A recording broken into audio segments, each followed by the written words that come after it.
नमस्कार दोस्तों, आप सभी का स्वागत है जीवीआर इन्फॉर्मेशन यूट्यूब चैनल में।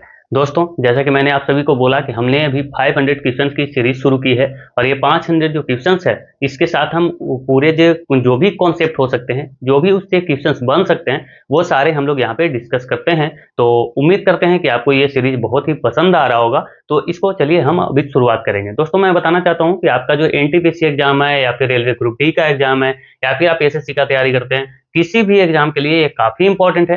ठीक है, तो चलिए स्टार्ट करते हैं इसको। पहला क्वेश्चन से स्टार्ट करेंगे। पहला क्वेश्चन बोलता है the meeting point of which two rivers is called Karnaprayag. किन दो नदियों के मिलन स्थल को कर्णप्रयाग कहा जाता है? बताएंगे क्या होगा इसका राइट आंसर, है ना। किन दो नदियों के मिलन स्थल को कर्णप्रयाग कहा जाता है। देखिए, इसको हम आपको एक डिस्क्रिप्शन पहले बताते हैं, उसके बाद हम इस पे आगे आएंगे।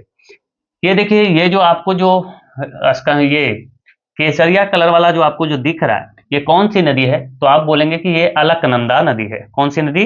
ये वाला अलकनंदा नदी है। ठीक है, अब ये अलकनंदा, यहाँ देखिए आकर के ये जो है, यहाँ पे विष्णु प्रयाग, ये विष्णु प्रयाग है। तो अलकनंदा में कौन सा नदी आके मिल रही है? धौली गंगा नामक नदी। तो धौली गंगा अगर अलकनंदा में अगर मिल जाए तो बनेगा क्या? विष्णु प्रयाग। उसके बाद देखिए कि यही अलकनंदा में यहाँ पे नंद का, ये कौन सी नदी है? तो नंदाकिनी। ये नंदाकिनी नदी अगर मिल जाती है तो नंद प्रयाग यहाँ पे बनाता है। ठीक है, नंद प्रयाग। नंद प्रयाग किससे बनेगा? तो अलकनंदा और नंदाकिनी से। उसके बाद देखिए फिर आगे अलकनंदा नदी में ही एक और नदी आके मिल रही है जिसका नाम है पिंडर गंगा। और ये पिंडर गंगा यहाँ पे आके मिलती है और इसको हम बोलते हैं कर्ण प्रयाग। क्या बोलते हैं? कर्ण प्रयाग। कर्ण प्रयाग किसको बोलेंगे? अलकनंदा और पिंडर गंगा को। उसी तरह से फिर देखिए अलकनंदा ये आती जा रही है और यहाँ पे इधर से एक नदी आकर के मिलती है और इसका नाम है मंदाकिनी। कौन सा? मंदाकिनी। और यहाँ पे आके मिल रही है और इसको हम बोलते हैं रुद्रप्रयाग। क्या बोलेंगे? रुद्रप्रयाग। अलकनंदा और मंदाकिनी। ठीक है, उसी प्रकार यहाँ पे देखिए कि अलकनंदा में यहाँ पे ये जो नदी है भागीरथी आके मिल रही है और ये कहाँ पे भी आके मिलती है? तो देवप्रयाग में। कहाँ पे? देवप्रयाग। तो देखिए देवप्रयाग, अलकनंदा और भागीरथी। उसके बाद इसको हम अलकनंदा नहीं बोलते, इसको हम फिर गंगा के नाम से जानने लगते हैं। ठीक है, तो आपको ये सारी चीजें पता होनी चाहिए कि गंगा नदी की जो टोटल जो लंबाई है वो कितना है। आप कमेंट में बताएंगे। भारत की ये सबसे लंबी नदी है। ठीक है, ये देखिए, तो इसका राइट आंसर क्या होगा? अलकनंदा और पिंडर गंगा, ऑप्शन बी। हम पढ़ते हैं नेक्स्ट क्वेश्चन पे, लेट नहीं करना है। हाल ही में भारत के कितने स्थलों को रामसर स्थल में शामिल किया गया है? Recently how many sites of India have been included in Ramsar site? दोस्तों, जो रामसर होता है ना, जो भी मतलब हम इसके बारे में आपको बताते हैं। ठीक है, रामसर जो है वो एक ईरान में क्या है? एक स्थल है और उसी के नाम पे हम रामसर स्थल जानते हैं। तो इसका राइट आंसर तो आपके सामने ये 4 है। जो 4 स्थल है, इसको हाल ही में इसको शामिल किया गया है। ठीक है, 4 स्थल देख लेते हैं इसके बारे में पूरा डिटेल्स। यहाँ पे देखेंगे, रामसर ईरान का एक शहर है जहां आर्द्र भूमि की रक्षा के लिए 2 फरवरी 1971 में क्या हुआ? एक बैठक हुआ, एक सम्मेलन हुआ, अंतर्राष्ट्रीय सम्मेलन। लेकिन भारत इसमें 1982 में शामिल हुआ था। इस सम्मेलन में कब शामिल हुआ? तो आप बोलेंगे 1982। रामसर सम्मेलन में शामिल होने वाला भारत का जो पहला आर्द्र भूमि स्थल था वो था चिल्का झील, जो कि उड़ीसा वाला है, और केवलादेव पक्षी अभ्यारण्य जो कि राजस्थान में है। इसको 1981 में पहले शामिल किया गया। उसके बाद भारत जो है रामसर सम्मेलन में हिस्सा लेता है 1982 में। वर्तमान में भारत में कुल कितने साइट्स हो गए हैं? तो 89। पहले 85 थे, अब 89 हो गए हैं। क्यों? क्योंकि यहाँ पे जो 4 जो है नए साइट्स हाल ही में जोड़ा गया है और वो कौन कौन से हैं? तो तमिलनाडु का सक्करकोटाई, ठीक है, और तमिलनाडु का ही थेरथंगल पक्षी अभ्यारण्य, और सिक्किम का खेचेओरोपालरी वेटलैंड, ठीक है, और झारखंड का उधवा झील। ये जो 4 साइट्स हैं इसको हाल ही में जोड़ा गया है। अगर बात किया जाए कि सबसे छोटा जो है रामसर स्थल कौन सा है भारत का, तो सबसे छोटा है रेणुका वेटलैंड जो कि हिमाचल प्रदेश में है। और सबसे बड़ा कौन सा है? ये देखिए, सबसे बड़ा यहाँ पे है। ठीक है, तो ये है सुंदरवन वेटलैंड, पश्चिम बंगाल वाला। ठीक है, और आर्द्र भूमि हम 2 फरवरी को मनाते हैं। क्यों? क्योंकि हम 2 फरवरी 1971 को ही ये जो अंतर्राष्ट्रीय सम्मेलन है ये आयोजित हुआ था। कहां पे? तो ईरान के रामसर में। आगे चलते हैं, ये बताएंगे जेन्नी अपनबेक ने किस पुस्तक के लिए 2024 का इंटरनेशनल बुकर अवार्ड का खिताब जीता? For which book did Jenny Erpenbeck win the 2024 International Booker award? तो दोस्तों, इनका जो बुक का जो नाम था वो था कायरोस। कौन सा बुक? कायरोस। और इसके ट्रांसलेटर कौन थे? तो माइकल हाफमैन। माइकल हाफमैन इसके ट्रांसलेटर थे और इसको जो है इंटरनेशनल बुकर अवार्ड का खिताब कौन वाला? तो 2024 वाला दिया गया है। लेकिन इंपॉर्टेंट क्वेश्चन ये नहीं है, इसका डिस्क्रिप्शन जो है वो इंपॉर्टेंट है।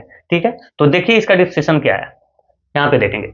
देखिए मैंने यहाँ पे डिस्क्रिप्शन में लिखे हैं, सबसे पहले तो ये 2024 वाला है, ठीक है। 2024 में किसको दिया गया, तो जेनी एफेनबेक को मिला है कायरोस बुक के लिए, जो कि जर्मनी के हैं, ठीक है। और इसके ट्रांसलेटर कौन है, तो माइकल हाफमैन, इनको भी समय मिला क्योंकि ये ट्रांसलेटर भी तो हैं।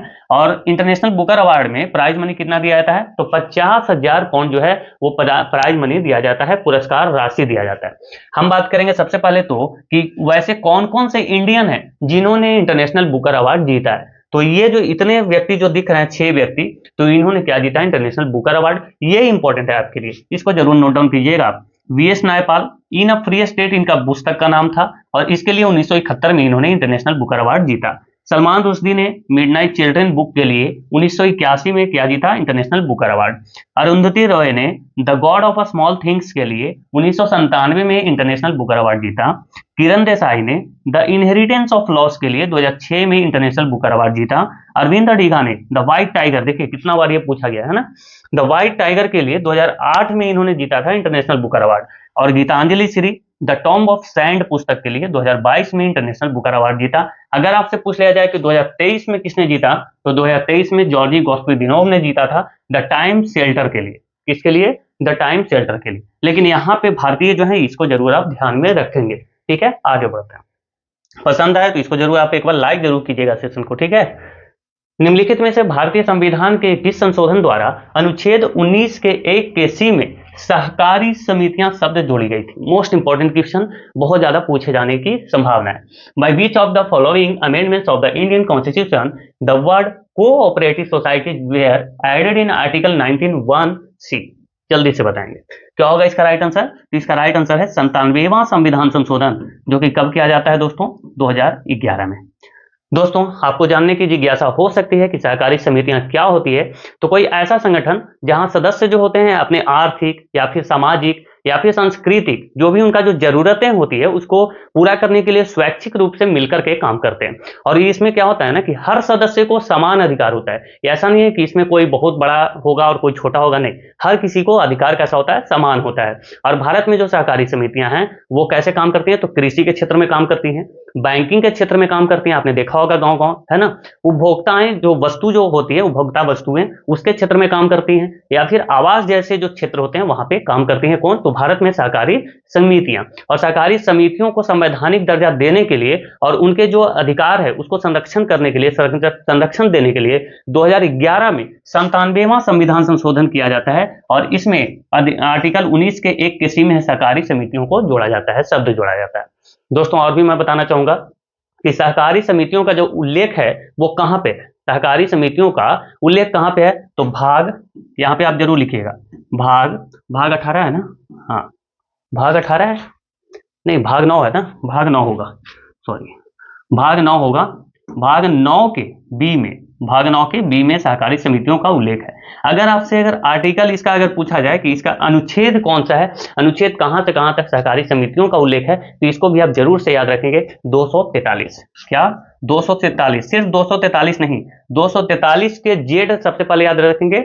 और जेड जो है, जेड का भी जेड में एच से शुरू होता है, कहां से, एच से, और ये चला जाता है कहां तक, तो 243 का जेड तो रहेगा ही, लेकिन ये एच से टी तक पहुंच जाता है, कहां तक, टी तक। तो ये आपको याद रखना है, ठीक है। तो ये हो गया भाग, और इसी का मैंने बता दिया आपको आर्टिकल। यहाँ पे सरकारी जो समितियां हैं, सहकारी जो समितियां हैं उनके बारे में प्रावधान बताया गया है, ठीक है, प्रावधान। अगर बात किया जाए सहकारी समिति बनाने का जो मौलिक अधिकार है, सहकारी समिति का बनाने का जो अधिकार है वो मौलिक अधिकार है, आर्टिकल 19 भी इसी के द्वारा जोड़ा गया, ठीक है।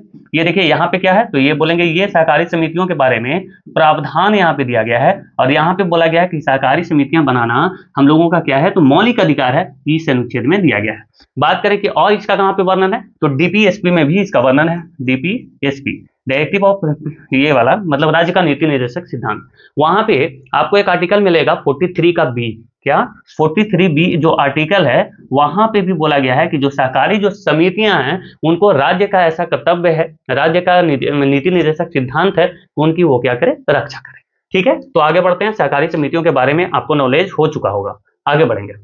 अच्छा सॉरी, हाँ यहाँ पे ये बताएंगे 2028 का ग्रीष्मकालीन ओलंपिक कहां आयोजित किया जाएगा, where will the 2028 summer Olympics be held. दोस्तों मैंने आपको ओलंपिक से के क्षेत्र में अभी तक मैंने 2 वीडियो दिए, जिसमें मैंने एक में पहला वीडियो में मैंने आपको पैरा ओलंपिक से रिलेटेड पूरा करवाया है ना, पेरिस पैरा ओलंपिक, और दूसरे वीडियो में मैंने पेरिस ओलंपिक करवा दिया, और आज मैं करवा रहा हूं कि ओलंपिक और ग्रीष्मकालीन ओलंपिक और शीतकालीन ओलंपिक कौन से कहां हुए और कहां होंगे, ये अभी देखना है। ठीक है, उसके बाद फिर हम अगले वीडियो में दूसरा फैक्ट पढ़ेंगे। तो ये जो है 2028 वाला, ये कहां पे होगा, तो लॉस एंजल्स यूएसए। अच्छा ये कोई बात नहीं, यूएसए में होगा। ठीक है जी, अब इसके बारे में हम पूरा डिटेल्स देख लेते हैं एक बार, इसको जरूर आप लिखिएगा। कि सबसे पहले तो हम ये शीतकालीन ओलंपिक की बात कर रहे हैं, किसका, शीतकालीन ओलंपिक। ठीक है, हिंदी पे मत जाइएगा आप। देखिए 2022 का जो शीतकालीन ओलंपिक है वो कहां पे हुआ था, तो चाइना में। 2026 का कहां पे होगा, ये बार बार पूछा जा रहा है, इटली के मिलान शहर और कोर्टिना शहर में, ये आपको याद रखना है। 2030 वाला जो है वो कहां पे होगा, तो फ्रांस में होगा। और 2034 वाला यूएसए के यूटा राज्य के सॉल्ट लेक सिटी में होगा। ये आपको याद रखना है कि कहां होगा, क्योंकि यूएसए सिर्फ आप याद नहीं रख सकते, आपको याद रखना होगा यूएसए के सॉल्ट लेक सिटी में होगा। ठीक है, और ये देखिए ग्रीष्मकालीन ओलंपिक जो कि मेन ओलंपिक होता है, तो 2020 वाला जो है वो टोक्यो में हुआ, जो कि जापान में, जहां पे नीरज चोपड़ा ने जीता था ना। ये लेकिन 2021 में इसका आयोजन हुआ था, कोरोना चल रहा था उस समय, आपको पता ही होगा। 2024 वाला जो है वो पेरिस फ्रांस में हुआ, अभी हमने देखा। और 2028 वाला जो है लॉस एंजल्स यूएसए में होगा। तो यही था क्वेश्चन आपका। ठीक है, आगे बढ़ेंगे अब हम, इसको जरूर आप नोट डाउन कीजिएगा। ये बताएंगे भारत का सबसे बड़ा परमाणु ऊर्जा संयंत्र कुंडलकुलम, जो कि तमिलनाडु में है, किस देश के सहयोग से निर्मित हुआ था। India largest nuclear power plant Kudankulam, जो कि तमिलनाडु में है, was build with the corporation of which country. ये जल्दी बताएंगे, कॉर्पोरेशन। ठीक है, तो इसका जो राइट आंसर है वो है रूस। क्या होगा, रूस। रूस के सहयोग से इसको बनाया गया था। एक सेकेंड, ये देखेंगे कि इसके बारे में हम थोड़ा सा जानते हैं। तो भारत के जो परमाणु ऊर्जा संयंत्र है उसके बारे में जानना जरूरी है। तो सबसे पहले हम बात करते हैं कुंडलकुलम, जिससे क्वेश्चन आया है। ये तमिलनाडु में है और ये सबसे बड़ा है। क्या है, सबसे बड़ा। इसको रूस के सहयोग से निर्मित किया गया। उसके बाद ये याद रखें कि नौरारा कहाँ पे है, तो उत्तर प्रदेश में। तारापुर परमाणु ऊर्जा संयंत्र जो है वो महाराष्ट्र में है, और ये भारत का पहला परमाणु ऊर्जा संयंत्र था, जिसको 1969 में स्थापित किया गया था। कायगा जो परमाणु ऊर्जा संयंत्र है कर्नाटक में है, कलपक्कम तमिलनाडु में है, रावत भाटा राजस्थान में है, काकरापारा जो है वो गुजरात में है, और जैतपुर आप याद रखेंगे। क्या, जैतपुर, ये कहां पे है, महाराष्ट्र में। इसको आप जरूर नोट डाउन कर लेंगे। भारत सरकार का ये लक्ष्य है कि 2030 तक परमाणु ऊर्जा का हिस्सा कुल बिजली उत्पादन में 25% तक बढ़ाया जाए। ये भी पूछा जा सकता है, कब तक, तो 2030 तक। चलिए नेक्स्ट क्वेश्चन पर बढ़ेंगे। हरिप्रसाद चौरसिया को पद्म विभूषण से कब सम्मानित किया गया था। When was Hariprasad Chaurasia awarded the Padma Vibhushan. जल्दी से बताएंगे कब इनको अवार्ड दिया गया था, कौन सा, तो पद्म विभूषण। पद्म विभूषण इनको दिया गया है 2000 ईस्वी में। कब, 2000 ईस्वी में। तो देखिए हरिप्रसाद चौरसिया जो है एक बांसुरी वादक है, तो इनके बारे में हम पूरा डिटेल्स देखते हैं। देखिए बांसुरी से संबंधित है कौन, हरिप्रसाद चौरसिया। इनको जो है कोणार्क सम्मान दिया गया 1992 में, पद्म विभूषण 1992। पद्म विभूषण भी पूछा जा सकता है, तो इसको भी आप याद रखेंगे। मैं प्रतिदिन आपको एक हस्तियों के बारे में, प्रतिदिन आपको इसी तरह के वीडियो में मैं बताऊंगा। ठीक है, एक हस्ती के बारे में जो कि अच्छे फेमस होंगे। उसी तरह से यश भारती सम्मान जो है 1994 में मिला, और पद्म विभूषण इनको 2000 ईस्वी में मिला। यही मेरा क्वेश्चन था। दीनानाथ मंगेशकर पुरस्कार इनको 2000 ईस्वी में मिला। दोस्तों दीनानाथ मंगेशकर पुरस्कार और लता दीनानाथ मंगेशकर पुरस्कार वो अलग अलग है। ठीक है, जो कि अभी अमिताभ बच्चन को जी को मिला था, तो वो अलग है, वो आप ध्यान नहीं रखेंगे। बुक्स जो है इनकी ब्रेथ ऑफ गोल्ड है, जो कि सत्या सरन के द्वारा लिखा गया है। एक चीज, अगर मैं बांसुरी पढ़ रहा हूं तो आपको एक चीज ध्यान रखना चाहिए कि जो 7 छिद्र वाले बांसुरी हैं, जैसे कि इस प्रकार का ये जो देखो यहाँ पे बांसुरी है, तो इसमें 7 छिद्र वाले जो बांसुरी है, जिसमें 7 छिद्र होते हैं, तो उनका जो प्रतिपादक है पन्नालाल घोष के द्वारा किया गया, और ये भी पूछा गया है क्वेश्चन। राजेंद्र प्रसन्ना और राजेंद्र कुलकर्णी, ये दोनों जो हैं वो बांसुरी से ही संबंधित व्यक्ति हैं। आगे बढ़ेंगे, अगला क्वेश्चन देखते हैं। वैदिक काल में परिवार के मुखिया को क्या कहा जाता था। What was the head of the family called in the वैदिक पीरियड। कुलप, गोधना, गोमत या अमाजु। दोस्तों जो कुलप है वो इसका राइट आंसर है। जो परिवार के मुखिया होते थे उनको कुलप कहा जाता था, और बाकी मैंने आपको सभी बातें बता रखी हैं। वैसे मैं इसको एक बार फिर से आपको बताता हूँ। देखिए यहाँ पे देखेंगे, सबसे पहले तो आपको जानना होगा कि वैदिक पीरियड जो है वो 1500 ईसा पूर्व से 600 ईसा पूर्व को हम मानते हैं, और वैदिक पीरियड को भी हम 2 भाग में बांटते हैं। एक तो ऋग वैदिक काल और दूसरा उत्तर वैदिक काल। ऋग वैदिक काल का पीरियड कब से कब तक है, तो 1500 ईसा पूर्व से लेकर के 1000 ईसा पूर्व तक के, और 1000 ईसा पूर्व से 600 ईसा पूर्व तक के हम उत्तर वैदिक काल बोलते हैं। और जो ऋग वैदिक काल में ऋग वेद को लिखा गया था, इसलिए ऋग वैदिक काल उसको बोलते हैं। बाकी जो तीनों जो वेद हैं वो बाद में लिखे गए हैं, जिसके बारे में हम बाद में पढ़ेंगे। अभी हमें जो क्वेश्चन आया उससे संबंधित बातें हम देख लेते हैं, ठीक है। वेद के बारे में भी हम एक वीडियो में आपको बताएंगे। देखिए वैदिक हम यहाँ पे देखते पहले वैदिक जो शब्दावली है ना, जैसे कि गाय को अघन्या कहा गया है, कुलप किसको कहा गया है, तो परिवार के मुखिया को क्या कहा जाता था, कुलप। जौ को क्या कहा जाता था, याव। और गोमत किसको कहा जाता था, धनी व्यक्ति को, ठीक है। अमाजु किसको कहा जाता था, तो विदुषी स्त्रियां जो कि कभी क्या करती थी, शादी नहीं करती थी। श्याम अयस कहा जाता था लोहा को, और लोहित अयस कहा जाता था तांबा को। ये चीजें आपको कंफ्यूजन कर सकता है, क्योंकि यहाँ पे देखेंगे श्याम अयस में लोहा है और लोहित अयस में तांबा, तो ये भी आपको याद रखना है। हिरण्य जो है वो सोना को कहा गया है। गोधना अतिथि को कहा जाता था, अतिथि को क्या कहा जाता था, अग्नि, सॉरी, है ना, अग्नि को कहा जाता था अतिथि। ये आपको याद रखना है, यहाँ पे भी देखो मैं भी कंफ्यूज हो जाता हूँ, है ना। ये जो अतिथि हैं इनको क्या कहा जाता था, गोधना। और जो आग है मतलब अग्नि, उसको अतिथि। और आभूषण या फिर मुद्रा को कहा जाता था निष्क, ठीक है। तो ये बातें आपको याद रखना है। आगे देखेंगे तो वैदिक जीवन के 4 चरण बताए गए हैं। पहला जो है ब्रह्मचर्य, दूसरा गृहस्थ, तीसरा वानप्रस्थ और चौथा संन्यास। ये भी आपसे पूछ लिया जाता है, सीक्वेंस में याद रखेंगे, इसलिए यहाँ पे 1 2 3 4 लिखा हुआ है। टोटल देखें तो वेद 4 होते हैं, वेदांग 6 होते हैं, महापुराणों की संख्या 18 होता है, और उपनिषद कितना होता है, 108 होते हैं, ठीक है। आगे बढ़ेंगे अब हम, इतना डिटेल्स काफी है इस क्वेश्चन के लिए। ये बताइए, भारत राज्यों का एक संघ है, अनुच्छेद कितना में वर्णित है। India is A union of state is mentioned in how many articles. अनुच्छेद 1, अनुच्छेद 2, अनुच्छेद 3 या अनुच्छेद 4। तो अनुच्छेद 1 इसका राइट आंसर होगा। आपको पता है कि भाग 1 में भारत के राज्यों के बारे में बताया गया है, जिसका अनुच्छेद जो है वो 1 से 4 तक है। उसके बाद जैसे ही हम 5 में आते हैं तो 5 से 11 नागरिकता हो जाता है, फिर हमारा जो मौलिक अधिकार है वो शुरू होता है, तो वो तो हम बाद में पढ़ेंगे। अभी हमारा मकसद है क्या, भाग 1 पढ़ना। आगे देखते हैं इसका जो डिस्क्रिप्शन है वो। भाग 1 संघ एवं राज्य क्षेत्र का वर्णन है। भाग 1 में अनुच्छेद 1 क्या कहता है कि भारत राज्यों का एक संघ है, यही हमारा क्वेश्चन था। अनुच्छेद 2 कहता है कि भारतीय संघ के बाहर के क्षेत्र को शामिल करने का प्रावधान दिया गया है इसमें।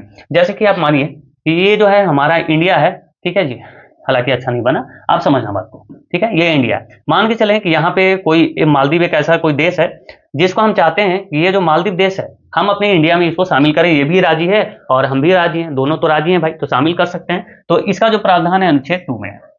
किसी राज्य के क्षेत्र नाम बदलने व किसी अन्य परिवर्तन की शक्ति किसको है, सांसद को है।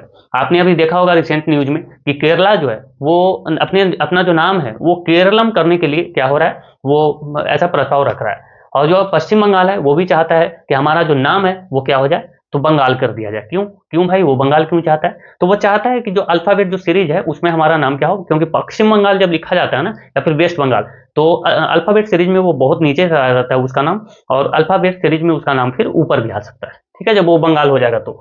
आगे चलिए, और भी रीजन हो सकते हैं, लेकिन मुझे यही लगता है।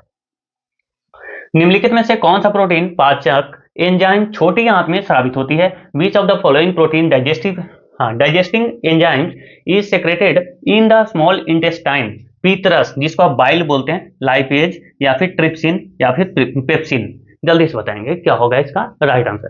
तो दोस्तों, मैंने कल की जो वीडियो दी थी इसके पीछे वाले पेप्सिन के बारे में मैंने आपको बताया था कि ये जो अमाशय है ये अमाशय से निकलता है, और ये कैसा एंजाइम है, तो प्रोटीन पाचक एंजाइम है। ये प्रोटीन को पचाने का काम करता है, ठीक है। उसके बाद जो भोजन है, भोजन कहाँ पे चला जाता है, पक्वाशय में। कहाँ पे, पक्वाशय में, यहाँ पे लिखना अग्नाशय, ठीक है। और अग्नाशय से जो है वो 3 प्रकार के एंजाइम निकलते हैं। कौन कौन सा, तो एक तो निकलता है ट्रिप्सिन, एक निकलता है इमाइलेज, और एक निकलता है लाइपेज। कौन कौन सा, यहाँ पे लिखते हैं, ट्रिप्सिन, इमाइलेज, ट्रिप्सिन, इमाइलेज, और एक कौन सा था, ट्रिप्सिन, इमाइलेज, और एक था लाइपेज। हाँ, लाइपेज, एक क्या था, लाइपेज। ये 3 प्रकार के एंजाइम निकलते हैं कहां से, तो अग्नाशय से। और ये देखिए इसमें जो है ट्रिप्सिन जो आप देख रहे हो ये क्या है, तो ये प्रोटीन पाचक एंजाइम है। कौन सा, प्रोटीन पाचक एंजाइम। जब अग्नाशय से भोजन जो है प्रोटीन मतलब पाचन करके उसको टुकड़े में कर देता है, क्योंकि यहाँ पे तो HCl भी आके इसमें मिलता है ना, तो ये अम्लीय होती है। लेकिन जैसे ही वो फिर कहाँ जाता है, अग्नाशय यानी कि पक्वाशय में अगर जाता है तो फिर उससे फिर क्या मिल जाता है, ये ट्रिप्सिन एंजाइम भी आके मिलती है कहाँ पे, छोटी आंत में। छोटी आंत में कौन सा एंजाइम आता है, तो ट्रिप्सिन एंजाइम आ जाता है, और ट्रिप्सिन एंजाइम यहाँ पे आके इसे मिल जाता है और ये भी प्रोटीन पाचक में सहायक करता है। ठीक है, तो ये भी चीजें आपको रखना है याद, छोटी आंत। आगे बढ़ेंगे, ये बताइए निम्नलिखित में से किस संशोधन द्वारा भारतीय संविधान में 11वां मौलिक कर्तव्य जोड़ा गया। By which of the following amendments was the 11th fundamental duty added to the Indian constitution. 44वां संविधान संशोधन, 46वां संविधान संशोधन, 61वां या 42वां। दोस्तों पहले हम क्या करते थे ना कि यहाँ पे जितने ऑप्शन होते थे उसके बारे में पढ़ते थे, लेकिन अभी हम लोग जो क्वेश्चन लिख रहे हैं इस मकसद से लिख रहे हैं कि जो मेरा क्वेश्चन है, जैसे कि मौलिक कर्तव्य से क्वेश्चन है, तो मौलिक कर्तव्य के बारे में हम यहाँ पे पूरा डिटेल्स में जानेंगे। ठीक है, तो देखिए हम मौलिक कर्तव्य के बारे में जानते हैं, यानी कि फंडामेंटल ड्यूटी के बारे में जानते हैं। आपको तो पता होगा कि सरदार, आप 4 सभी याद रख सकते हैं, सरदार स्वर्ण सिंह समिति, सरदार स्वर्ण सिंह समिति की सिफारिश पर 42वां संविधान संशोधन 1976 में 1976 में कितने, तो 10 फंडामेंटल राइट्स जोड़े गए थे। कितने, 10 duty, fundamental duty 10 fundamental duty जोड़े गए थे। कितने, 10 मौलिक कर्तव्यों को जोड़ा गया था। लेकिन फिर 11वां जो मौलिक कर्तव्य है, 11वां मौलिक कर्तव्य जो है 86वां संविधान संशोधन, 86वां संविधान संशोधन जो कि होता है कब, 2002 में। इसमें जोड़ा जाता है क्या, 11वां फंडामेंटल ड्यूटी। 11वां फंडामेंटल ड्यूटी कब जोड़ा जाता है, 86वां संविधान संशोधन 2002। ठीक है जी, लेकिन यहीं तक हम नहीं रुकेंगे और भी देखते हैं कि इसमें और क्या हुआ। तो 86वां संविधान संशोधन के द्वारा क्या हुआ कि इसमें 11वां मौलिक कर्तव्य जोड़ा गया, जिसमें प्रावधान है कि 6 से 14 वर्ष के बच्चों को प्राथमिक शिक्षा उपलब्ध करवाना माता पिता का क्या है, कर्तव्य है। तो ये हो गया 11वां मौलिक कर्तव्य। इसके बाद डीपीएसपी में आ जाइए, डीपीएसपी यानी कि राज्य के नीति निर्देशक सिद्धांत में जो अनुच्छेद 45 है वो भी जोड़ा गया, और इसमें भी कहा गया कि 6 से 14 वर्ष के जो बच्चे हैं उनको प्राथमिक शिक्षा उपलब्ध करवाना क्या है, राज्य का कर्तव्य है। ठीक है, तो ये राज्य के नीति निर्देशक सिद्धांत हो गए। उसके बाद फंडामेंटल राइट मतलब मौलिक अधिकार, यहाँ पे भी जोड़े गए आर्टिकल 21A जो कि शिक्षा से संबंधित है, ये भी जोड़ा गया है ना। आर्टिकल 21A जो कि शिक्षा से संबंधित है, इसमें क्या कहा गया कि 6 से 14 वर्ष के बच्चों को शिक्षा प्राप्त करना उनका क्या है, तो मौलिक अधिकार है। चलिए आगे बढ़ते हैं, तो 86वां संविधान संशोधन हो गया पूरा क्लियर। क्या देखेंगे, निम्नलिखित में से किस सूक्ष्म जीव को सजीव और निर्जीव के बीच की कड़ी माना जाता है। Which of the following micro organism is considered as the link between living and non living. कवक, जीवाणु, विषाणु और शैवाल। इसको बताएंगे क्या होगा इसका राइट आंसर। तो दोस्तों क्या हुआ ना कि तंबाकू में एक मोजैक रोग होता है। क्या होता है, तंबाकू, मैं लिखता हूं, तंबाकू में एक रोग होता है जिसका नाम है मोजैक। क्या, मोजैक। तो एक वैज्ञानिक थे जिनका नाम था इवानोवस्की। इन्होंने क्या किया ना कि इस रोग के बारे में ये जानना चाह रहे थे, जो रोग है मोजैक रोग, इसके बारे में ये जानकारी प्राप्त कर रहे थे, इस पर रिसर्च कर रहे थे। कब, 1892 में। तो उसी समय इनको पता चल गया कि ये जो ऐसा सूक्ष्म जीव है जो कि सजीव के रूप में भी रह सकता है और निर्जीव के रूप में भी रह सकता है, तो इन दोनों के बीच की कड़ी के रूप में इसको बोला गया। और ये क्या है, तो ये है विषाणु। क्या है, विषाणु। 1892 में इसका खोज होता है, किसके द्वारा, इवानोवस्की के द्वारा। ठीक है, बाकी इसके रोग के बारे में मैं आपको बताऊंगा, हालांकि पहले भी बता रखा है, जब मैं एक बार रोग बताऊंगा तो वहां पे मैं बहुत सारी बातें आपको बता दूंगा। ठीक है, आगे चलते हैं। ये बताइए दक्कन को जीतने के लिए विंध्य, सतपुड़ा और नर्मदा नदी को पार करने वाला पहला मुस्लिम शासक निम्नलिखित में से कौन था। Who among the following was the first Muslim ruler to cross the Vindhya, Satpura and Narmada river to conquer the Deccan. ये बताएंगे, इल्तुतमिश, बलबन, अलाउद्दीन खिलजी या फिर कुतुबुद्दीन ऐबक। क्या होगा इसका राइट आंसर दोस्तों, तो इसका राइट आंसर क्या होगा, हमने आपको दिल्ली सल्तनत के में इल्तुतमिश, कुतुबुद्दीन ऐबक और बलबन के बारे में पढ़ा रखा है, जो कि दिल्ली सल्तनत में इंपॉर्टेंट शासक हुए। बाकी हम उसके बाद आ जाते हैं क्या, तो खिलजी वंश पे, खिलजी। और ये हमारा राइट आंसर है अलाउद्दीन खिलजी। इसको बाजार नियंत्रण के लिए जाना जाता है। क्या, बाजार नियंत्रण प्रणाली। इन्होंने अच्छे अच्छे काम किए, जैसे कि सेना के लिए हुलिया लिखना, है ना, हुलिया लिखने की प्रथा की शुरुआत करता है ये। उसके बाद घोड़ा दागने की प्रथा, है ना, ताकि ये घोड़ा को पहचान सके, घोड़ा दागने की भी प्रथा का इसने शुरुआत किया। इसका जो सेनापति हुआ वो हुआ मलिक गफूर। ये क्या लिख दिया मैंने, मलिक गफूर। दोस्तों ये जो मलिक गफूर हुआ ना, तो मलिक गफूर को इसने सूरत विजय के दौरान कहां से खरीदा था? सूरत से खरीदा था। गुजरात विजय के दौरान, कहां पे? गुजरात, सॉरी, गुजरात विजय के दौरान, जबकि गुजरात का शासक कौन था? तो कर्णदेव था। कौन था? कर्णदेव। और जब कर्णदेव का जब वहां पे शासन था, तो उस समय ये गुजरात पे अटैक करता है और वहां से सूरत से मलिक गफूर को वो खरीद करके लाता है। इसका जो पहला जो दक्षिण का जो अभियान था वो देवगिरी पे था। कहां? देवगिरी पे। और यहाँ के राजा कौन हुआ था करता था उस समय? तो आप बोलेंगे रामचंद्र। रामचंद्र जो है वो देवगिरी का शासक हुआ था। बात करेंगे चित्तौड़ का। कहां? चित्तौड़। तो चित्तौड़ जो कि राजस्थान में है, यहाँ पे रानी पद्मिनी का नाम आपने सुना होगा, है ना? अलाउद्दीन खिलजी का जो मूवी है पद्मावत, उसमें आपने देखा भी होगा। तो राणा रतन सिंह जो है वो चित्तौड़ के राजा हुआ करते थे। कौन? राणा रतन सिंह। राणा रतन सिंह। ये बातें भी आपको याद रखना है। बाजार नियंत्रण प्रणाली इसका बहुत ही फेमस हुआ करता था। किसी को भी ये जो है स्टोर करने का, जैसे कि होता है ना कि सामान स्टोर करके हम जब महंगा होगा तब बेचेंगे, तो ऐसा नहीं करने देता था वो। ठीक है, उसके बाजार नियंत्रण प्रणाली बहुत ही अच्छा हुआ करता था। चलिए, तो इल्तुतमिश के बारे में इतना फैक्ट्स आप याद रखेंगे। आगे चलते हैं।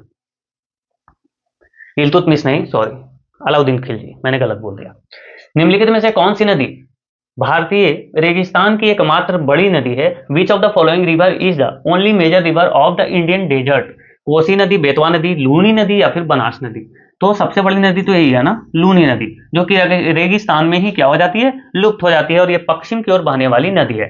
तो एक बार यहाँ पे देख लें, हो सकता है आपको ये कंप्लीट अच्छा से ना दिख रहा हो, लेकिन मैं आपको बताता हूँ। देखिए, ये लूनी नदी जो है, ये लूनी नदी, यहाँ देखो, लूनी नदी ये राजस्थान की है, और ये ऐसे बहते हुए यहाँ पे जाकर के लुप्त हो जाती है गुजरात के कच्छ में। गुजरात के कच्छ में जाकर के ये लुप्त हो जाती है। उसके बाद ये देखो साबरमती नदी। यहाँ पे मैं क्या बताना चाहता हूँ, आपको ध्यान से सुनना है। उसके बाद ये यहाँ पे देखना, एक ये नर्मदा नदी है। ठीक है, ये जो है नर्मदा नदी है यहाँ पे। उसके बाद एक ताप्ती नदी है। यहाँ पे देखेंगे तो ये गोवा से होते हुए मांडवी और जुड़ाव, मांडवी और जुड़ाव। उसके बाद यहाँ पे शरावती नदी है, और यहाँ पे गंगा वैली रिवर है। और यहाँ पे एक रिवर और ये आप याद रखेंगे, पेरियार। कौन सी नदी? पेरियार। तो मैं यहाँ पे लिख दूं, चलिए एक बार लिखते हैं, लूनी, साबरमती, साबरमती। एक लिखेंगे क्या? नर्मदा, नर्मदा। एक लिखेंगे ताप्ती, ठीक है, ताप्ती, NTS, एन से हो गया नर्मदा, टी से ताप्ती, ए से साबरमती, अच्छा लूनी। और एक माही नदी भी होता है। कौन सा? माही नदी। और ये यहाँ पे देखेंगे, ये माही नदी है। ठीक है, आगे चलिए, एक लिखते हैं मांडवी। कौन सी नदी? मांडवी। एक लिखेंगे जुरावी। कौन सा? जुरावी, ये गोवा में होते हुए बहती है। एक शरावती। कौन सी नदी? शरावती। और एक लिखेंगे गंगावेली, गंगावेली। एक लिखेंगे पेरियार, जो कि केरला में है। कौन सी? पेरियार। तो इतना नदी आपको कम से कम ध्यान में रखना है। ठीक है, मैंने बहुत ज्यादा नहीं बताया, करीब 10 नदियां हैं। ठीक है, 10 नदियां जो ऐसी नदियां हैं जो कि भारत में पश्चिम की ओर बहती है, और यहाँ पे अरब सागर में जाकर के गिरती है। अरेबियन सी, यानी कि अरब सागर में जाकर गिरती है। यहाँ पे आपका बे ऑफ बंगाल है, यानी कि बंगाल की खाड़ी। ठीक है, बे ऑफ बंगाल। बाकी जितना भी नदियां हैं वो सारे पूरब की ओर बहती है। जैसे कि आप गंगा के बारे में देखेंगे तो ऐसे होकर के ये चला जाता है यहाँ पे, कहाँ पे? बंगाल की खाड़ी में। बाकी जितने भी नदियां वो सब कहाँ पे जाके गिरती हैं? तो बंगाल की खाड़ी में। बस पश्चिम की ओर बहने वाली इतनी नदियां आपको ध्यान में रखना है। ठीक है, मैं यही कहना चाहता हूं, क्योंकि पूछ लिया जाता है कि निम्न में से कौन सी नदी जो है वो पश्चिम की ओर नहीं बहती, तो वहां पे हो जाता है दिक्कत। ये बताइए, कालिदास, धनवंतरी, वराहमिहिर आदि किसके दरबार के नवरत्न थे? Kalidas, Dhanvantari, Varahamihira etcetera were the 9 gems of whose court? Chandragupta प्रथम, समुद्रगुप्त, चंद्रगुप्त सेकंड और कुमारगुप्त। दोस्तों हिस्ट्री का बहुत ही शानदार क्वेश्चन। यहाँ पे हम लोगों को बहुत सारी चीजें देखने को मिलेगी, क्योंकि हम यहाँ पे बहुत ही एक इंपॉर्टेंट डायनेस्टी को कवर करेंगे, जो कि है गुप्ता डायनेस्टी। कौन सा? गुप्ता डायनेस्टी, यानी कि गुप्त वंश। गुप्त वंश के जो संस्थापक हुए वो हुए श्रीगुप्त। कौन से? श्रीगुप्त। और श्रीगुप्त के बाद कौन से होते हैं ये बताना, सॉरी थोड़ा सा भूल गया। श्रीगुप्त के बाद चंद्रगुप्त नहीं, घटोत्कच होते हैं। घटोत्कच भी तो आते हैं ना, हाँ घटोत्कच आते हैं। उसके बाद आते हैं चंद्रगुप्त प्रथम, ये लिखना। उसके बाद आते हैं समुद्रगुप्त, ठीक है, समुद्रगुप्त और चंद्रगुप्त सेकंड। हाँ, ये श्रीगुप्त, उसके बाद घटोत्कच, ठीक है, घटोत्कच। उसके बाद आते हैं चंद्रगुप्त प्रथम, चंद्रगुप्त प्रथम, ये ध्यान से रखना है। ठीक है, और चंद्रगुप्त प्रथम के बेटे कौन हुए? तो समुद्रगुप्त, मोस्ट इंपॉर्टेंट। ठीक है, समुद्रगुप्त। और इसके बेटे कौन हुए? तो चंद्रगुप्त सेकंड, चंद्रगुप्त द्वितीय, चंद्रगुप्त द्वितीय। उसके बाद कौन आ गया? तो कुमारगुप्त, ठीक है जी, कुमार गुप्त, ठीक है, कुमार गुप्त ऐसे आप याद रखना। कुमार गुप्त उसके बाद आते हैं, और सबसे लास्ट रूलर कौन हुए? स्वस्कंद गुप्त, स्कंद गुप्त। और इन्हीं के समय में क्या होता है ना कि हुनों का आक्रमण हो जाता है, जिसके कारण जो है वो गुप्त वंश का क्या होता है? विनाश हो जाता है, ऐसा माना जाता है। हालांकि उस समय के जो मौसम परिवर्तन हुए, जो बाढ़ हुए, उससे का वो भी एक कारण माना जा सकता है। देखिए, तो श्रीगुप्त ये कौन हुए? तो ये हुए संस्थापक, संस्थापक आपको याद रखना है। उसके बाद ये उतने इंपॉर्टेंट नहीं है। चंद्रगुप्त प्रथम जो है ये थोड़े से बस इंपॉर्टेंट हो सकते हैं। बाकी जो चंद्रगुप्त सेकंड, ये समुद्रगुप्त हैं, इनको भारत का नेपोलियन कहा जाता है। क्या कहता है? भारत का नेपोलियन। ये चीजें याद रखनी है, भारत का नेपोलियन। और एक चीज और आपको याद रखना है कि वीणा बजाते हुए इनको सिक्का पर दिखाया गया है, वीणा बजाते हुए, ये भी क्वेश्चन पूछा जाता है। और यहां से क्वेश्चन क्या बनता है? तो प्रयाग प्रशस्ति, प्रयाग प्रशस्ति, प्रयाग प्रशस्ति किससे संबंधित है? तो ये संबंधित है समुद्रगुप्त से। और इसके लेखक कौन है? तो हरिसेन। कौन? रचनाकार, सॉरी, हरिसेन। हरिसेन दरअसल ये जो हैं, ये समुद्रगुप्त के दरबारी कवि हुआ करते थे, हरिसेन। तो ये पूछ लिया जाता है प्रयाग प्रशस्ति की रचना किसने की? तो हरिसेन ने। यहां से इतना चीजें आपको याद रखना है। चंद्रगुप्त द्वितीय मोस्ट इंपॉर्टेंट है, क्योंकि इनके दरबार में जो है वो कौन रहते थे? तो नवरत्न रहते थे। और चंद्रगुप्त द्वितीय के समय ही फाहियान, जो कि एक चीनी यात्री था, वो भारत भ्रमण करने आता है। ठीक है, फाहियान किसके समय में आता है? चंद्रगुप्त सेकंड के समय में। इनके दरबार में जो नवरत्न रहा करते थे उसमें कालिदास जी थे। और कालिदास की पुस्तकें आपको याद रखनी चाहिए। कालिदास की पुस्तकें कौन कौन सी है? तो 10 कुमार चरितम, मालविकाग्निमित्रम, या फिर अभिज्ञान शकुंतलम, और भी बहुत सारी इनकी पुस्तकें हैं। मैं आपको बोल रहा हूं, आप लिख लेना, ठीक है। मैं सिर्फ बोल दे रहा हूं क्योंकि लिखने में बहुत ज्यादा टाइम जाएगा। कौन कौन? 10 कुमार चरितम, मालविकाग्निमित्रम, या फिर अभिज्ञान शकुंतलम, ये 3 पुस्तकें आपको कम से कम याद रखना है। उसके बाद धन्वंतरी। कौन? धन्वंतरी। तो ये जो है आयुर्वेद के जनक इनको कहा जाता है। क्या कहा जाता है? आयुर्वेद का जनक। उसके बाद हम अमर सिंह की बात करेंगे, क्योंकि अमर सिंह भी यहाँ पे रहा करते थे। कौन? अमर सिंह। एक पुस्तक इनका इंपॉर्टेंट है, अमरकोश। कौन सा? अमरकोश, अमरकोश। ये पुस्तक आप याद रखेंगे। वराहमिहिर, वराहमिहिर की एक पुस्तक याद रखेंगे, बृहद जातक, बृहद जातक। ठीक है, वराहमिहिर एक गणितज्ञ हुआ करते थे, प्रसिद्ध गणितज्ञ। तो इन्होंने एक पुस्तक लिखी, बृहद जातक। उसके एक और वेताल भट्ट आप याद रखना, ठीक है, वेताल भट्ट। वेताल भट्ट एक जादूगर हुआ करते थे, और इनका पुस्तक का नाम था मंत्र शास्त्र। कौन सी पुस्तक? मंत्र शास्त्र। तो ये चीजें आपको याद रखनी है, ठीक है। चंद्रगुप्त सेकंड के दरबार में ये सभी रहा करते थे। आगे बढ़ेंगे, बाकी आपको पता ही है कि कुमार गुप्त ने नालंदा विश्वविद्यालय की स्थापना करवाई थी। और ये जो स्कंद गुप्त है, ये गुप्त वंश के लास्ट रूलर हुए, ठीक है। और इन्हीं के समय में जो है वो हुनों ने आक्रमण कर दिया था। आगे चलते हैं। अच्छा, सॉरी, ये बताएंगे 51 नंबर क्वेश्चन। भारतीय संविधान की प्रस्तावना में न्याय, जो कि न्याय कितने प्रकार के हो सकते हैं? सामाजिक, आर्थिक और राजनैतिक, यानी 3 प्रकार का। ये जो विचार है कहाँ के संविधान से लिया गया? The idea of justice, social, economic and political in the preamble of the Indian constitution is taken from the constitution of which country? जल्दी बताएंगे क्या होगा इसका राइट आंसर? तो इसका जो राइट आंसर है वो है रसिया। रूस के संविधान से हमने क्या लिया? तो न्याय शब्द लिया, जो कि सामाजिक न्याय, आर्थिक न्याय या फिर राजनीतिक न्याय हो सकता है। बाकी हम देख लेते हैं एक बार फटाफट कौन से प्रावधान कहां से लिए गए हैं, ठीक है। जैसे कि रूस से क्या लिए गए? तो मूल कर्तव्य, यानी कि फंडामेंटल ड्यूटी। न्याय में आपने अभी देखा सामाजिक, आर्थिक और राजनीतिक न्याय हो सकते हैं। जापान से हमने लिया विधि द्वारा स्थापित प्रक्रिया को। फ्रांस से लिया प्रस्तावना में स्वाधीनता, समता और बंधुत्व के शब्द को, इसको फेमस है ये। अमेरिका से हमने लिया न्यायिक पुनरावलोकन, ठीक है, जिसका अनुच्छेद 137 में वर्णन है ना, न्यायिक पुनरावलोकन। राष्ट्रपति पर महाभियोग 61, न्यायपालिका की स्वतंत्रता, मौलिक अधिकार और उपराष्ट्रपति का पद। यह अमेरिका वाला इंपॉर्टेंट है, इसको जरूर याद रखिएगा। ब्रिटेन, संसदीय शासन प्रणाली, एकल नागरिकता, क्योंकि भारत में तो एकल नागरिकता ही है ना, अलग अलग नागरिकता तो है नहीं। ये जब हम नागरिकता पढ़ेंगे तो वहां पे हम जानेंगे। विधायी प्रक्रिया और द्विसदनीय प्रणाली। दक्षिण अफ्रीका से हमने लिया संविधान संशोधन प्रक्रिया, मोस्ट इंपॉर्टेंट है। और राज्यसभा के सदस्यों का निर्वाचन जो है वो हमने दक्षिण अफ्रीका से लिया। आयरलैंड से नीति निर्देशक सिद्धांत, ये जो है मोस्ट इंपॉर्टेंट है, ये पूछा जाता है। और राष्ट्रपति की निर्वाचन पद्धति। कनाडा से हमने संघीय व्यवस्था लिया है, ये इंपॉर्टेंट है। अवशिष्ट शक्तियां जो केंद्र में निहित है वो भी हमने यहां से लिया। केंद्र द्वारा राज्यपालों की नियुक्ति, ये भी हमने कनाडा से लिया। ऑस्ट्रेलिया से क्या लिया? तो संयुक्त बैठक, जो कि 108 में है, ये भी आप याद रखना। और समवर्ती सूची, जो मैंने गोल गोल घेर रखा है उसको आप जरूर याद रखेंगे, बहुत बार पूछा जाता है। ठीक है जी, इतना आपको याद रखना है। आगे चलते हैं। नई राष्ट्रीय वन नीति कब पारित हुए? मोस्ट इंपॉर्टेंट क्वेश्चन, बहुत बार पूछा जाता है। When was the new national forest policy passed? क्या होगा इसका राइट आंसर? मुझे लग रहा है कि ये आप लोग गलती करेंगे, ठीक है। ये जो है 1988 में। आप अगर 1986 सोच रहे हो तो वो गलत है। ये इसका राइट आंसर क्या है? तो 1988। दोस्तों क्या हुआ कि पहले जो एक वन वाला जो नियम था वो 1952 में बना था, ठीक है।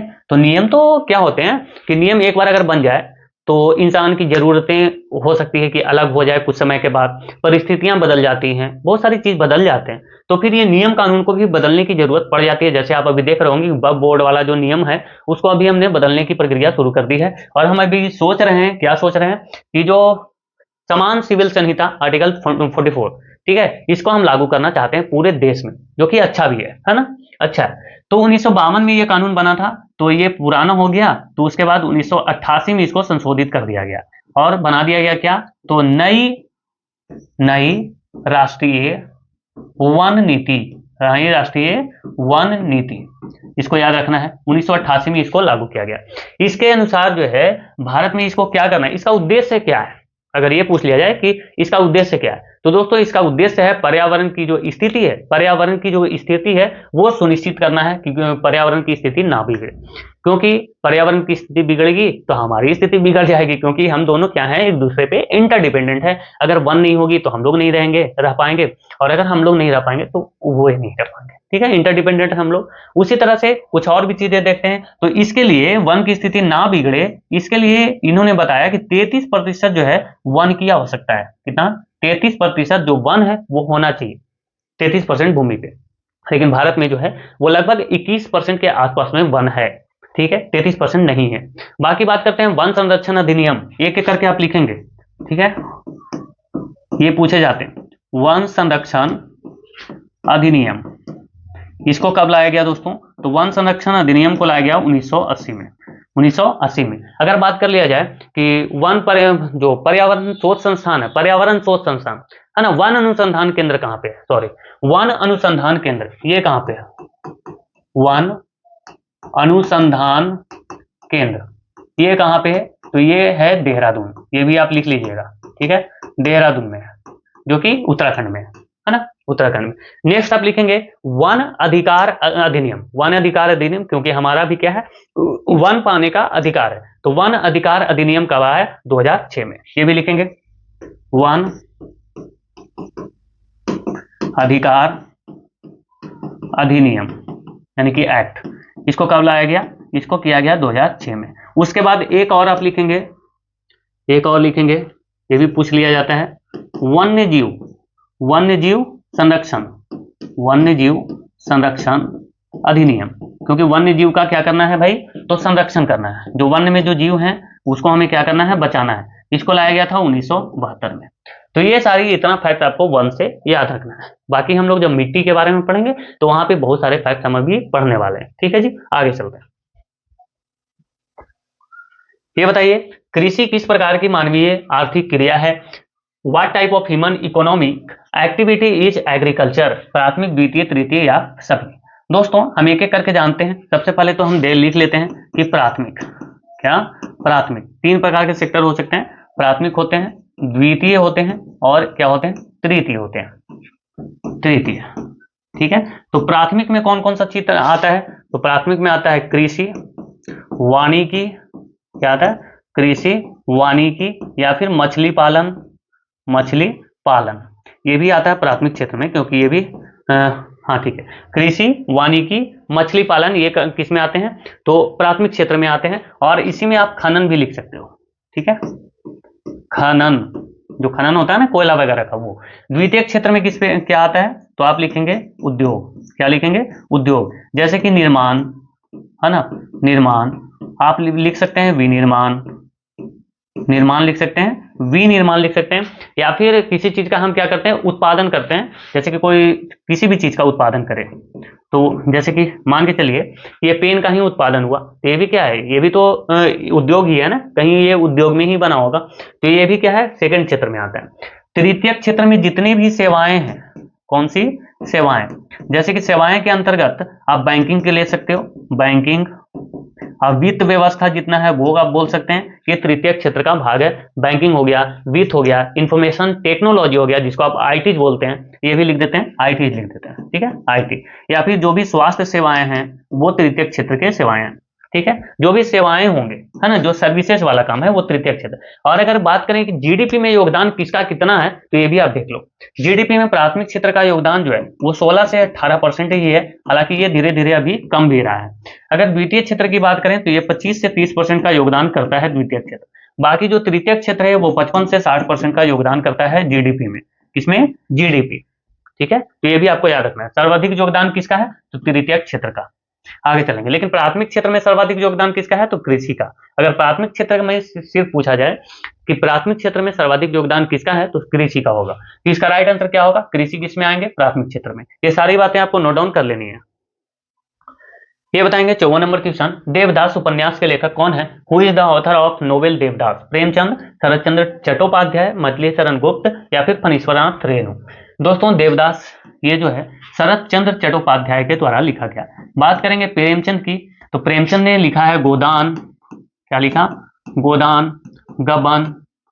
एक क्वेश्चन और बचा है ना, अच्छा 54 पे हम लोग पहुंच चुके हैं। प्रेमचंद ने कौन कौन सा लिखा, तो प्रेमचंद ने लिखा है गोदान, गबन, या फिर इनकी एक और पुस्तक मोस्ट इंपोर्टेंट कौन सा है, हाँ कर्म भूमि लिख सकते हैं, है ना, कर्म भूमि भी लिखिए, ये भी पूछा जाता है, कर्म भूमि। और एक और आप लिखना कफन, कौन सा, कफन, ये भी इनकी है। मैथिली शरण गुप्त के बारे में जानेंगे तो इनका जो मोस्ट जो फेमस जो पुस्तक है वह है भारत भारती। कौन सा, भारत भारती, ये आपको याद रखना है, बहुत बार पूछ लिया जाता है, भारत भारती। एक पुस्तक और लिखेंगे इनका पंचवटी, कौन सा, पंचवटी। और एक पुस्तक और लिख लीजिए साकेत, ठीक है। ये 3 पुस्तक इनका याद रखेंगे। फणीश्वरनाथ रेणु का जो मोस्ट फेमस पुस्तक है वो है मैला आंचल। कौन सा, मैला आंचल, ये मोस्ट फेमस है, ठीक है। मैला आंचल जो है इनका जो है वो ऑटोबायोग्राफी भी है, मतलब कि आत्मकथा भी है, ठीक है। आगे चलते हैं। मानव शरीर में विटामिन ए भंडारित होता है। Vitamin A is stored in human body in kidney में, है ना, लीवर में, पेट में या फिर छोटी आंत में। इसका राइट आंसर क्या होगा, तो आप बोलेंगे कि लीवर में। विटामिन ए कहाँ पे संचालित होता है, लीवर में। लेकिन देखिए हम जब विटामिन की बात कर रहे हैं तो आप लिख लीजिए थोड़ा सा विटामिन के बारे में। तो vitamin A, vitamin B, vitamin C, vitamin D, vitamin E और विटामिन के, इतना हम पढ़ते हैं। विटामिन ए को हम क्या बोलते हैं, तो आप बोलेंगे रेटिनॉल, रेटिनॉल। इसको क्या बोलते हैं, तो आप बोलेंगे थायमीन, क्या बोलेंगे, थायमीन। मैं बताता हूं कैसे याद करना है। इसको बोलेंगे एस्कॉर्बिक अम्ल, क्या बोलेंगे, एस्कॉर्बिक अम्ल, एस्कॉर्बिक एसिड।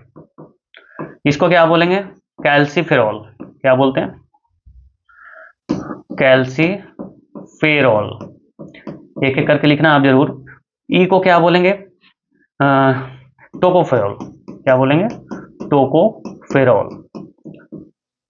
इसको क्या बोलेंगे, फिलोक्विनोन, फिलोक्विनोन, ठीक है। ये देखिए, ये मैंने कैसे याद रखा, तो आप एक चीज याद रखना, रथ, रथ एक टॉफी, रथ एक टॉफी। ये हो गया र से रेटिनॉल, थ से हो गया बी ये थायमीन, ए से हो गया एस्कॉर्बिक अम्ल, क से हो गया कैल्सीफेरॉल, ट से हो गया टोकोफेरॉल और फी से हो गया फिलोक्विनोन। एक बात और जान लीजिए कि विटामिन ए की कमी से हो जाती है नाइट ब्लाइंडनेस या फिर रतौंधी जिसको आप बोलते हैं। थायमीन की कमी से बेरी रोग, विटामिन सी की कमी से स्कर्वी रोग होता है। लिखता चलूं क्या, चलिए स्कर्वी, इसको हम लिखेंगे बेरी, क्या लिखेंगे, बेरी। इसको लिखते हैं रतौंधी, क्या लिखेंगे, रतौंधी रोग हो जाता है। विटामिन डी से क्या होता है, रिकेट्स या फिर आप सूखा रोग भी लिख सकते हैं, ठीक है, रिकेट्स।